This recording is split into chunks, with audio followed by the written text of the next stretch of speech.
most wanted list, 1999, well before September 11th, 2011. And on 2000, of course, in 2000, he was linked to the attack and bombing of the USS Cole in Yemen that killed 17 sailors and injured 39. So Osama bin Laden has singularly been the face of al-Qaeda, the face of the terrorism movement against the United States of America, Wolf.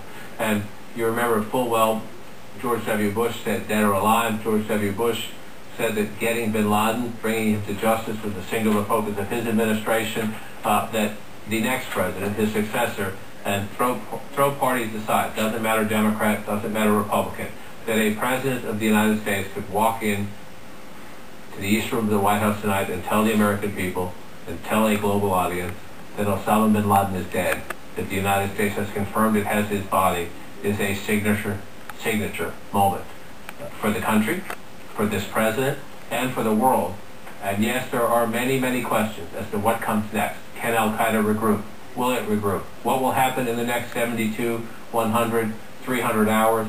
Will there be attempts to lash out at U.S. or Western installations around the world by al-Qaeda supporters and sympathizers? That is a huge concern for the United States and for the global intelligence agencies tonight. It is one reason the president is taking his time delivering this speech. They want to make sure that everybody around the world is on alert. But remember, Wolf, the significance of this moment as the president prepares to tell this, not only to the people of the United States, but to a global audience, Osama bin Laden. I can report to the American people and to the world that the United States has conducted an operation that killed Osama bin Laden, the leader of al-Qaeda, and a terrorist who's responsible for the murder of thousands of innocent men, women, and children. It was nearly 10 years ago that a bright September day was darkened by the worst attack on the American people in our history. The images of 9/11 are seared into our national memory. Hijacked planes cutting through a cloudless September sky, the Twin Towers collapsing to the ground, black smoke billowing up from the Pentagon, the wreckage of Flight 93 in Shanksville, Pennsylvania, where the actions of heroic citizens saved even more heartbreak and destruction.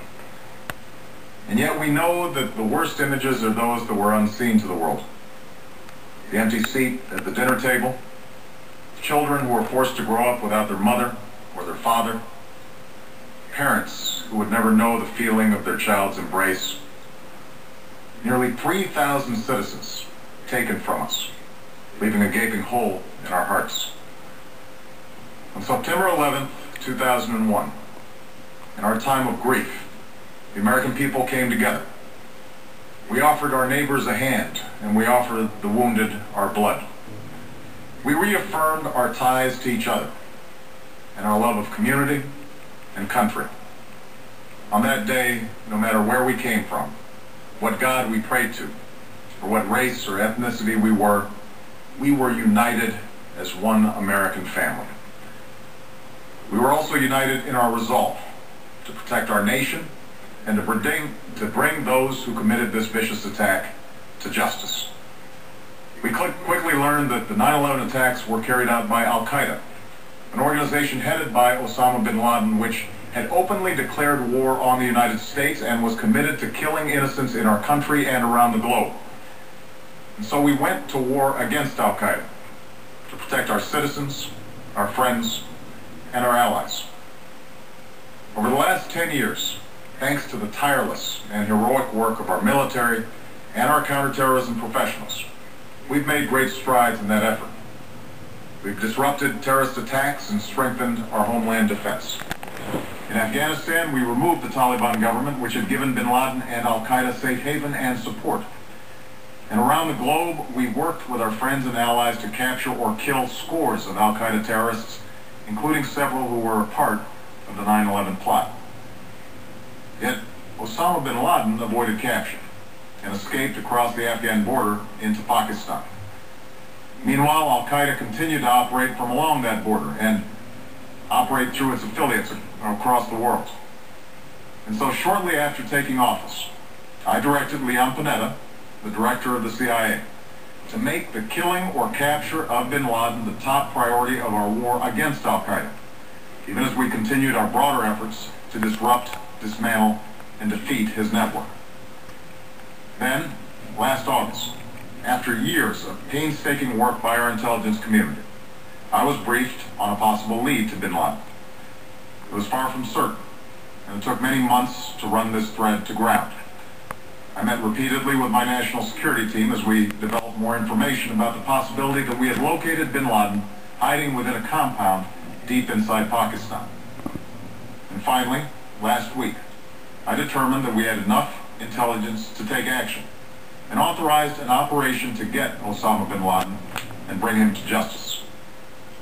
Today, at my direction, the United States launched a targeted operation against that compound in Abbottabad, Pakistan.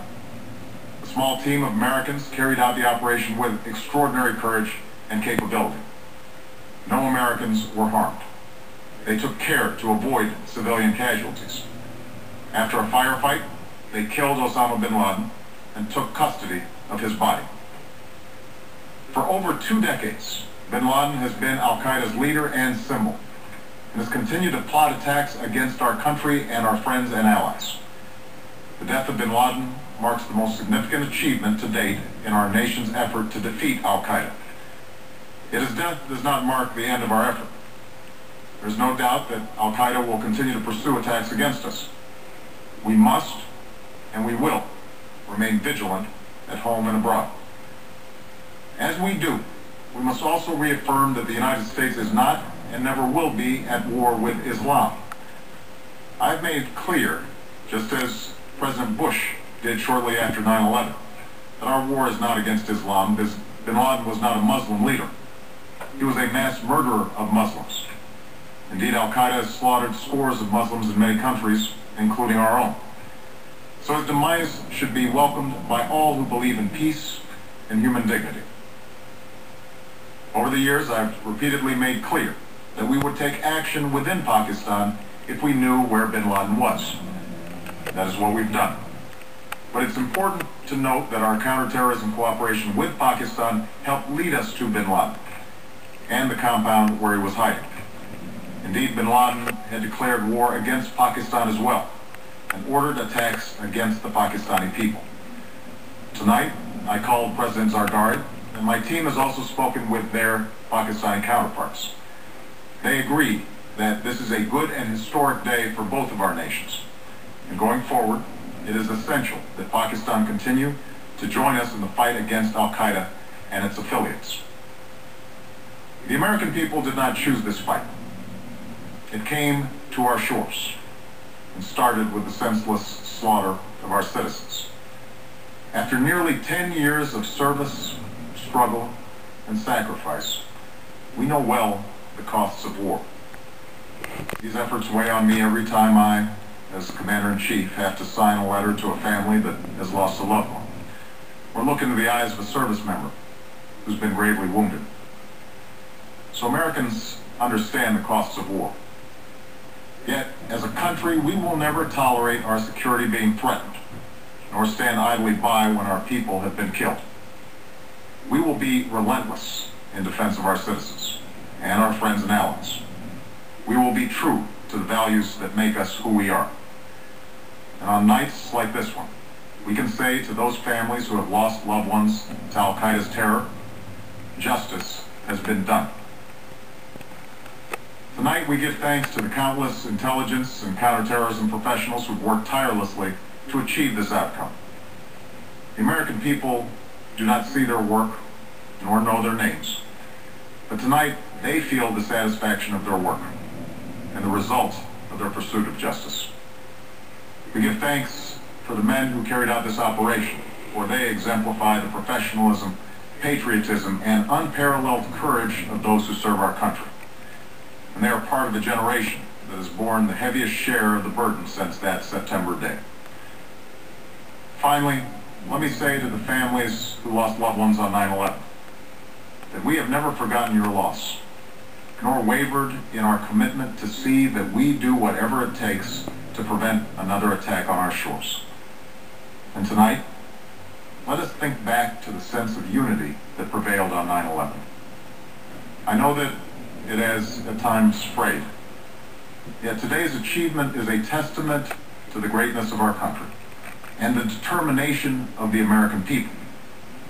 The cause of securing our country is not complete, but tonight we are once again reminded that America can do whatever we set our mind to.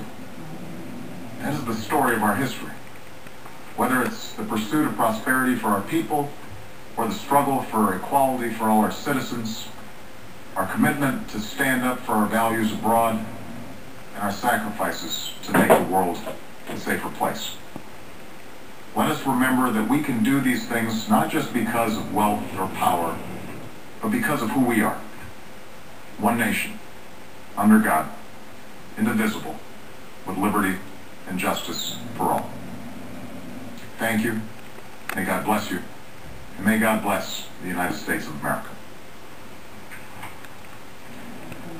President of the United States making the dramatic, historic announcement, that's all official now. Bin Laden is dead. The president describing